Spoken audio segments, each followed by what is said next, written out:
All right, guys. Today I have Unosawa with me today. How are you, Koukun? Doing good, doing good. How are you? Awesome. I'm doing well. Yeah, I'm excited to have you on today. I know one of my previous guests, Ben Oosterveld, connected us, and I'm excited to hear he had a lot of great things to say about you. I'm excited to dig in, kind of ask my questions and provide insight to my listeners. Thank you for taking the time today. Awesome. Pleasure to be Um, here. Yeah, awesome. Well, let's start more generically. Let's kind of just talk about the beginning of your journey, how you got started in real estate, kind of how that came about, and when that was. Sure. So I actually started in real estate back in 2013. So I was in high school. I went to Wow. a one of those well, a little real estate network, or anyways, it was run by a real estate brokerage, right? They had these meetings where they share about real estate investing. Me and my older brother went together, and we were excited about this idea. We went back home to our parents who had never bought a piece of real estate in their lives. And we Wow. told them, hey, we should do this together. This is a way to own some real estate. And my dad, he was on board. He didn't know that he could buy a property because he Hmm. had never bought one before. But when we kind of laid it out, hey, these guys are the realtors, they know the mortgage brokers, they can hook us up to make it work. Um, my parents were both on board. Even finally, even my sister got looped in, and Nice. it became a little family endeavor. So we bought two rental properties, one in 2013, one in 2014, together as a family.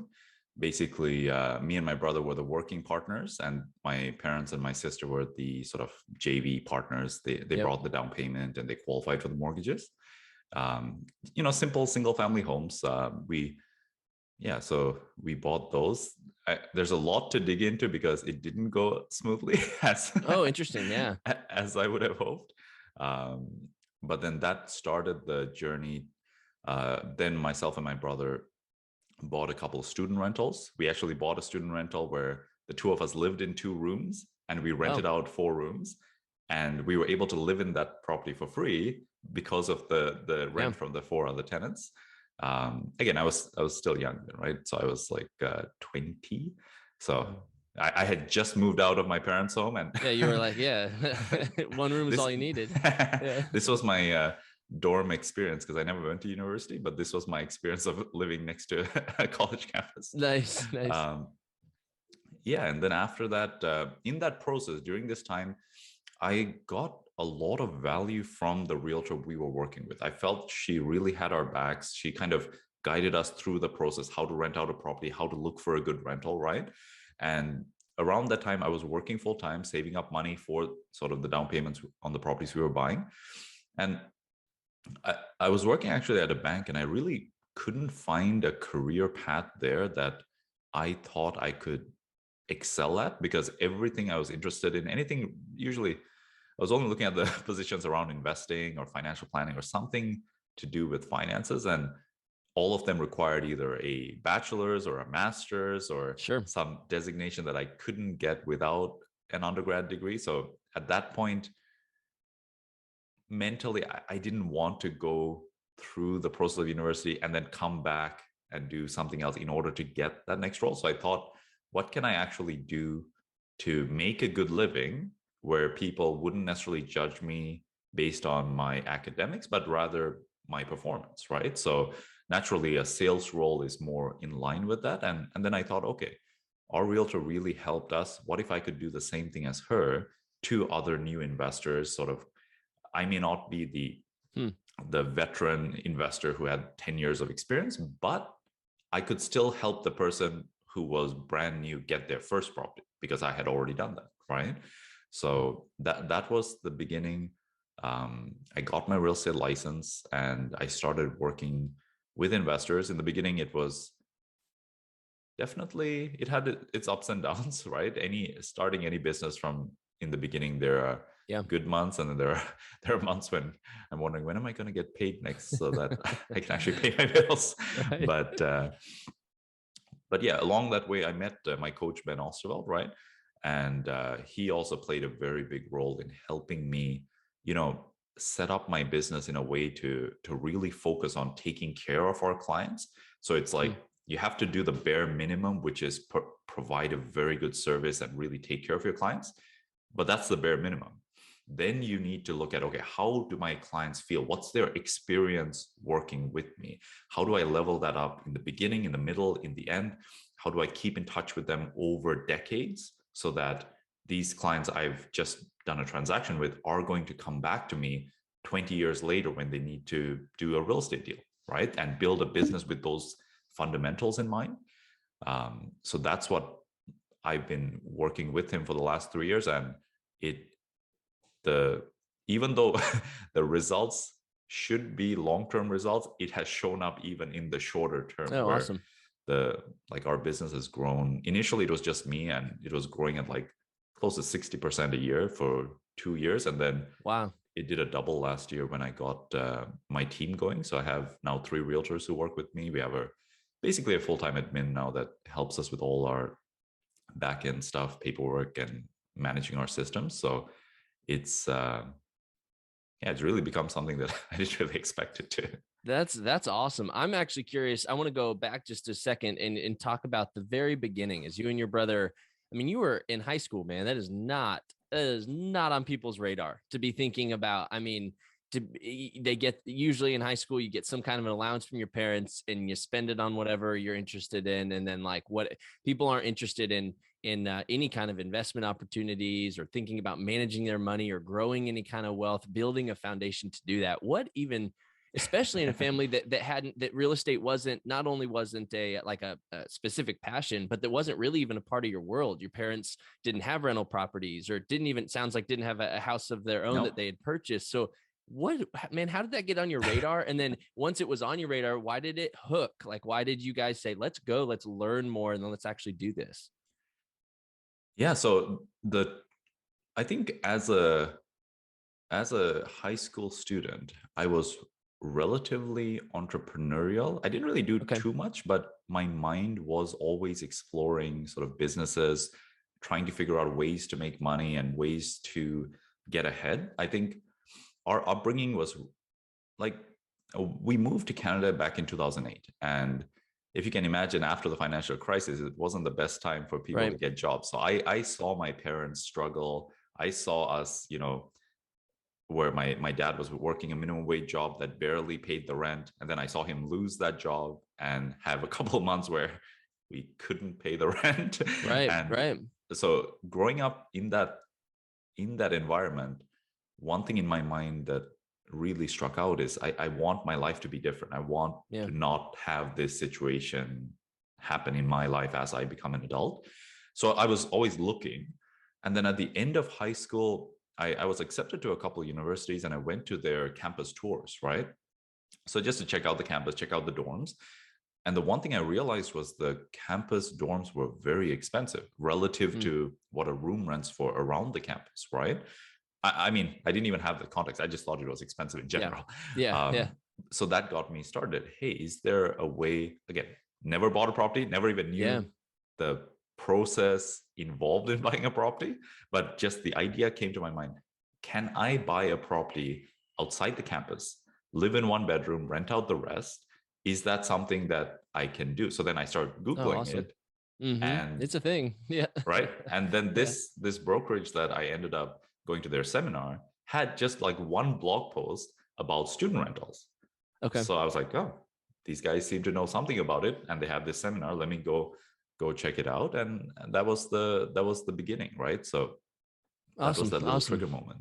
That's really cool. And you teased a little bit of like those didn't go quite as well as they could have or as you were hoping to. And I'm so interested in that. But I actually want to dig in a little bit more to the topic that you touched on after that, which is as you had, you brought on a coach, you started taking things more seriously. Sounds like you started running it a bit more as a business rather than just this thing you're interested in hustling on the side. And as you did that, one of the steps you took was you started to build a team. You put people around you and in place to probably delegate work to, so you weren't wearing every hat in the business and started running things that way. Talk to me through that process. What was that first step like? And how did you approach that of like, okay, time to bring on other people? Then how has managing that process gone? It's an overwhelming and intimidating thing to do, to start delegating, bringing people in to help work your business and grow it? Walk me through that process as you got started. Yeah. So when I first started coaching with Ben, the first thing he said is you need an assistant. Mm.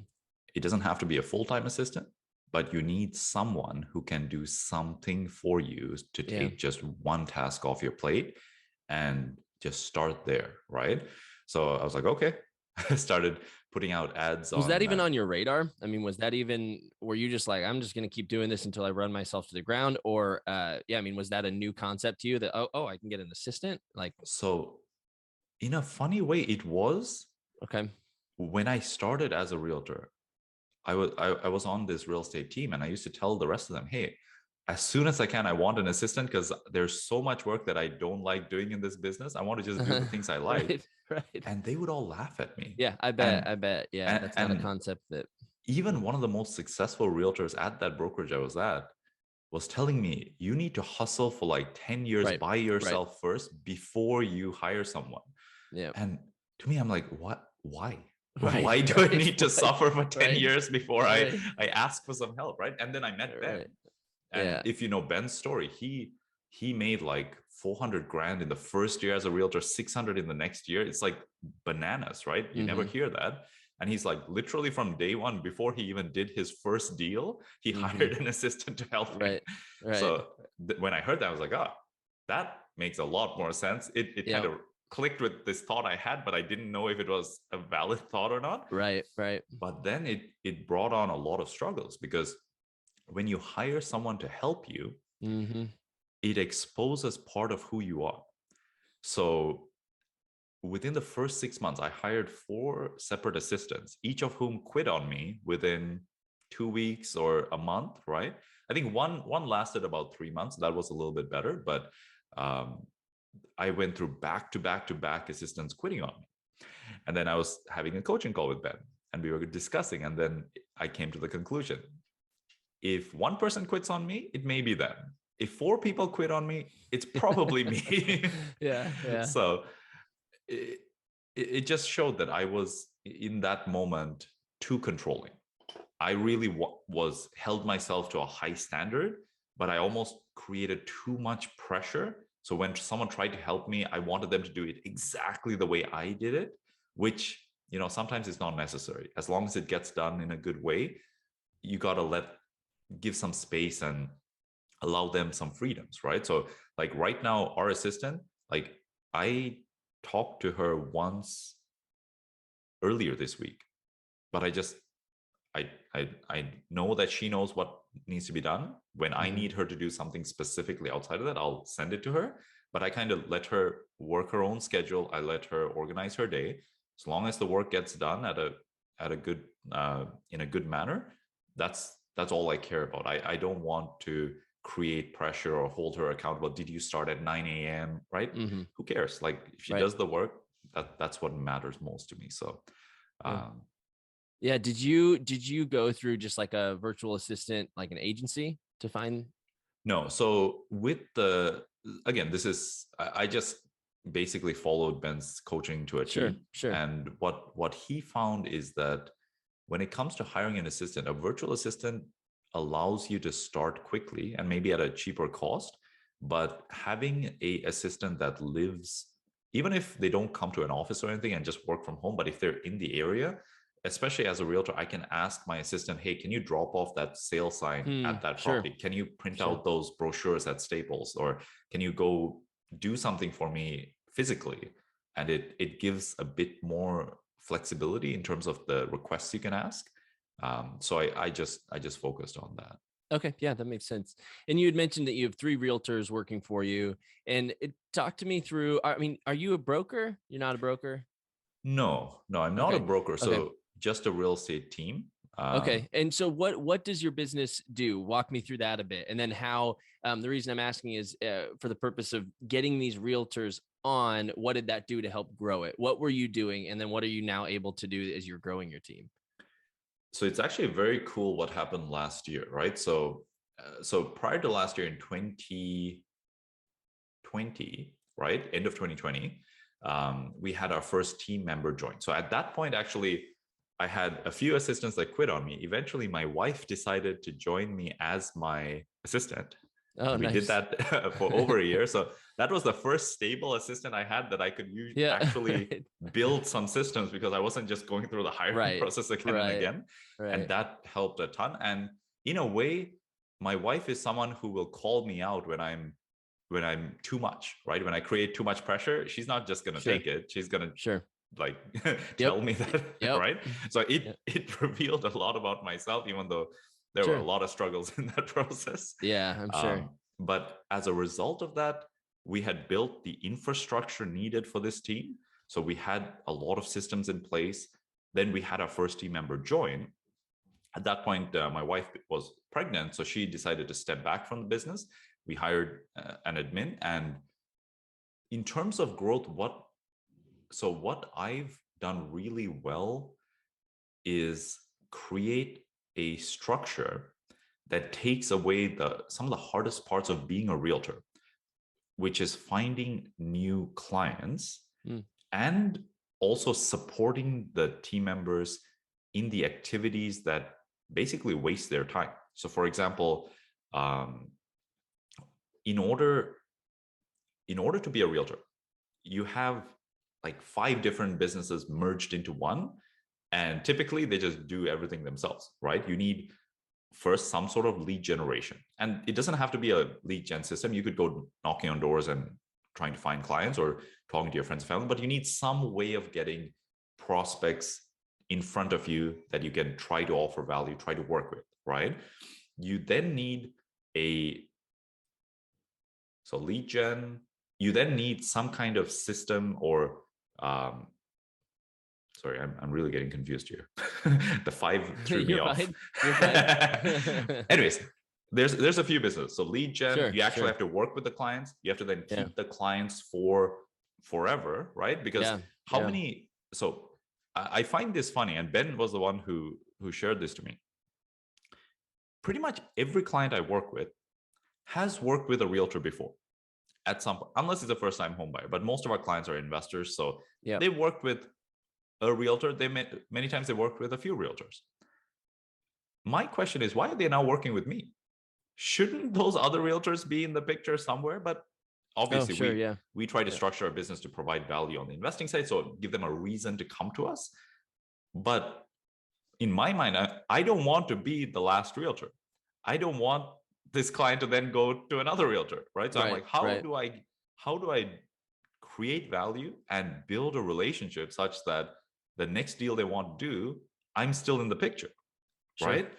Sure. Um, so anyways, like I was saying, there's a bunch of different components to running this business. So what we've created in terms of our team for our team members is that we have a pretty good lead generation system. So we create videos on YouTube. We share how our clients invest and sort of their success stories. And we've created like an email list and like a whole funnel and all of the backend stuff to get interested investors who come to us that we can then connect to our team members. And the next part is our admin. So the admin that I'm paying on salary is helping all of our team members. So she's the one who writes up contracts. She's the one who submits all the paperwork to the brokerage. We even go through the list of clients with each of the team members to like organize them to make sure, okay, here are the people who are ready to do something. Here are the people you need to call next month or the month after. Here are the people that there's no hope of them ever being a client. And this is the hardest part of being a realtor, because you want to call everyone. You want to not, because it's a lot of work to get someone there, to then say, hey, that person we can't put our time to follow up with because either they're not interested or they have no chance of buying a house. Anyways, it's just part of the work to organize that so that their time is spent efficiently on the people who want to work with them and can move forward, right? So really helping them. So anyways, my mindset with all of this is, how do I create a team that had I joined when I started as an agent, I would never have left, because I was on a real estate team when I started in real estate, and I left. And I left because I just felt I wasn't getting value there, right? Like I didn't feel like it was doing something to move my career forward. So no, sure. No, that's all really helpful insight. I'm curious to know that as you built your business, you're building your team. People are coming on board. You're learning to delegate. You're learning how to hold on to those people, not have such high turnover. So you actually build some systems and processes and put them in place. What were some of the unique, unforeseen challenges of building a business and also building a team as you built that business, that you just, you didn't see coming? That you were like, I'm on this real estate team. I'd like to do something for myself, really push myself forward. Let me start my own business, and some just roadblocks that happened that you just didn't see coming. Can you identify anything there, even at the beginning or any part through the process? That's a good one. It might even Roadblocks. been building the team itself. I mean, for turning over 4 admins that's tough. You probably didn't see that coming. Definitely didn't see that one coming, but Yeah. it revealed a lot about myself to myself, right? Like I Mm-hmm. just realized, oh, wait a second. I create a lot of pressure, right? Mm-hmm. Mm-hmm. And the I don't know about a roadblock, but the one really cool thing that's happening right now within our team is that my team members are also coaching with Ben in different Oh, awesome. capacities. Mm-hmm. And I find that very cool because I've I think our on the business side, we've figured out systems and all of the strategies is all taken care of, right? When they join, it's all laid out for them. But that doesn't determine their success. Their success so much is based on them personally. So Mm-hmm. when they feel good, when they feel aligned to the work they do, when they again, there's a lot to dig into, which is pretty Yeah. much the world of self-development and the world of essentially what my coach does, right? And it's been curious to see their transformation. And for some of them, it's just starting, but that makes me excited because I'm like, Yeah, totally. other than even just them succeeding in sort of as a realtor, as an investor, there's some cool things that come out of it, even in their our relationships with each other, and also even their relationships with their families, right? So Yeah, absolutely. I think that is absolutely true.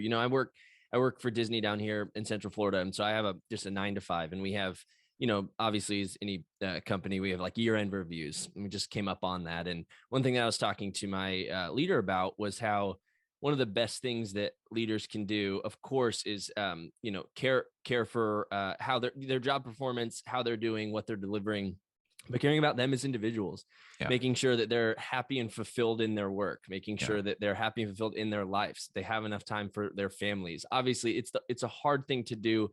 To it That's not, it doesn't feel and seem directly tied to the business, to make sure that people are happy in their lives, and like that they're have enough time for things that they just enjoy to do, hobbies. But that 100%. absolutely directly ties back to the business and what they're able to contribute and deliver as individuals. Not only just makes their work better, but then keeps them around longer. 100%. Um, yeah, Yeah, yeah, even within our team, I've told my team members, hey, when you ask our admin to help you on something, it can be both so that you can work with another client, you can be more productive, but it's also okay for you to yeah. ask for help so that you can take some time away from work, spend Right, it with your family, right. relax, enjoy it, right? Because it is like this is the type of work that you work evenings, weekends. You can go Sure. 24/7 if you want to. Yeah, if you And want to. Yeah, at the same time, it's so important not to burn out because yeah. you burn out, you're out of the game for like months, Yep, right? yep, for So sure. getting that Yeah. help, getting that break, I think it's very important. Yeah, I agree. Well, let me shift a little bit to something a bit more generic, really, in your real estate journey, less involved in actually you building your team. And let's talk about, as you began. I mean, geez, in your high school years, began the journey of learning about real estate, really digging in, understanding what is this, like what are even options. Oh wow, you can live in a room and rent out the others, and just like learning that process. What were some of the things you did in your real estate education that were the most helpful for you to kind of take those meaningful steps to get you where you are? A little bit of Books or it. seminars, you found a coach, like what was most helpful? Yeah. So I think a big part is right at the beginning, finding the right people. So I found that real Yeah. estate brokerage they connected me to one of their realtors who, yeah, to this day, I think she's played such an important role in me getting started. And in a way, it was our naivety, but because I was so young and our whole family had no experience with real estate, we didn't even know what questions to ask her, Yeah, totally. right? But we just somehow things clicked. We just trusted her, and we trusted that she would have our backs, and she would.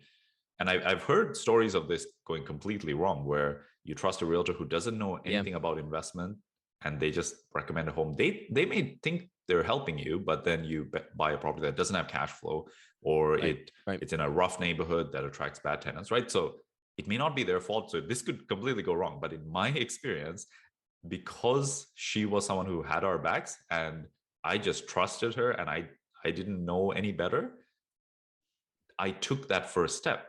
Now, once I took that first step, it allowed me to really dig in and learn about it. Because now it's like, hey, wait a second, we just bought this property. What are the questions that I didn't know to ask her before that I know now after going through this experience, right? So sometimes, yeah, because afterwards, after I bought the property, I would like consume blog posts, articles, videos. I would just learn everything there was to learn about real estate. But it came from this first action of buying that property, and Mm-hmm. now trying to figure out, hey, did we make a mistake or did we actually do the right Yeah. thing? Um, Yeah, I mean, it kind of sounds like a mix of surrounding yourself with the right people and then just taking action. yeah, And I think when you put the right people in place and you make sure that you have that structure of knowledge and experience around you, it helps you have the confidence to take that action and yeah, actually move forward while still being wise and yeah, not being reckless and putting yourself in a position that you're doomed for failure, but you yeah, really are set up for success, because even if something doesn't go great, you have the people around you who have run into that roadblock before and can help you through it. yeah, I hear that over and over again on that question. It's just like, I just got the right people around me. Like, I yeah. just put people in place so they could help me take my next step. So that makes a lot of sense. Um, I really only have one more question for you here, Coke, and I would love to hear.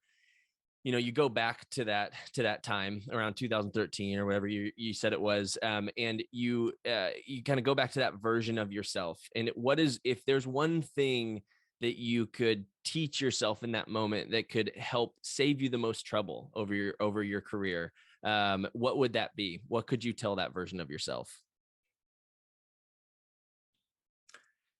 That's a good one.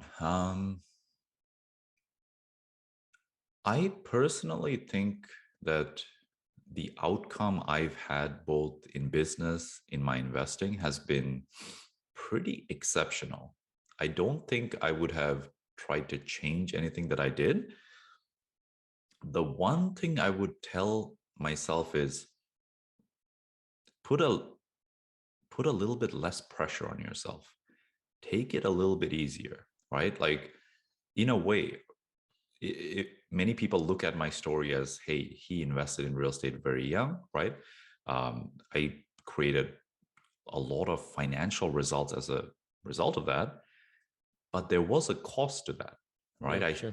I spent my early 20s working, and then working on my business, working on real estate. That time was absolutely like hard. I was Yeah, just sure. I was just pushing, and it worked out. But I think it would have still worked out if I put a little bit less pressure on myself, took it a little bit easier, right? Um, and especially something more recently that I've personally come to is I've let go of so many massive goals that I've had for myself, which on some level, no matter the success that I've had in the years past, I would always fall short of this massive goal. Hmm. And as a result, I always felt on some level disappointed in myself. So I would have a great year as a realtor. I would buy a few investment properties. Things were moving forward, but it's like peanuts compared to my goal. Sure, sure. And because of that, I didn't take the win. I didn't take it in that, hey, I'm moving forward. I'm making progress. I'm like, yeah, it it's something that it's not about making more success Yeah. if the question was coming from there, but it's more about enjoying the process as I go Yeah. along. Because like, what's the point of hustling for like decades Yeah. if you feel terrible about it? Because there's nothing Yeah. wrong with working hard, moving your life forward, but if you can find a way to enjoy the process, then it doesn't feel like you're in a prison just grinding nonstop, doing something you don't like, right? So Yeah. No, it's such a tough that's such a tough thing to balance because people will say that as they've had some success. They'll say, I should have not been so hard on myself, pressed so hard. There are things that I missed out on. But you end up where you are and you're in a place of fulfillment and a place of, some space in your life to enjoy yourself. And that's a largely result of you grinding. And if you weren't in that place, could you look back and say, like, I should have been easier on myself if you aren't in a place where you have some of that margin in your life? sure, sure, It's a tough give and take chicken and egg situation, but absolutely, it without a doubt, it's always, I think, wise advice to say take that inventory throughout the yeah. process, and is it costing too much to get where you're going? Absolutely. Because if I look even this past year, right? Like I said, our real estate business doubled. Hmm. It doubled after I let go of every Yeah, you financial hear that goal often. Hmm. associated with my business, with my life. It's like I just focused on the process. I know what I need to do at this point. So I don't need a financial target to make me do what I need to do. No, I Hmm. know the work I have to do. And the funniest part is our child was born in March. I took 6 months where I was working on the business, but I was really working less, way less Hmm. than I had Hmm. in the last few years. And because of this, the structure we've created, the team members we got, like everything Yeah. was in place, our business grew while I took a step back. Yeah. And Crazy.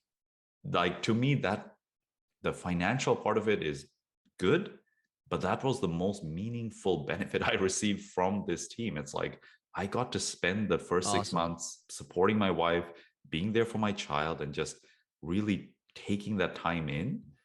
To me, that's more valuable than the financial results we created. Yeah, that's amazing, man.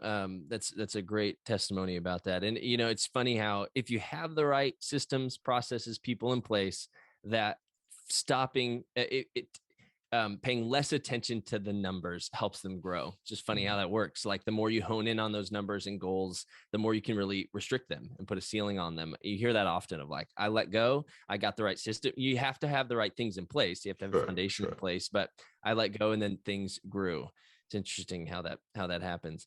Well, Koukun, thank you so much for your time today. This was really, really valuable insight. I think your journey is a unique one. You started a lot of people start in real estate. Their parents were realtors, or they just, they were around a group of people that were investing. So they got started themselves. But for you to start with your brother from scratch and say, like, how do we, and then to go not only from that to a real estate career, but to build your own business, is just really unique and exciting. And I just have a lot of respect for that. So thank you for sharing that insight and that journey with us today. Yeah, I appreciate your time. Awesome. It's been a pleasure. Awesome. All right. Well, you take care. Thanks again, Kogan.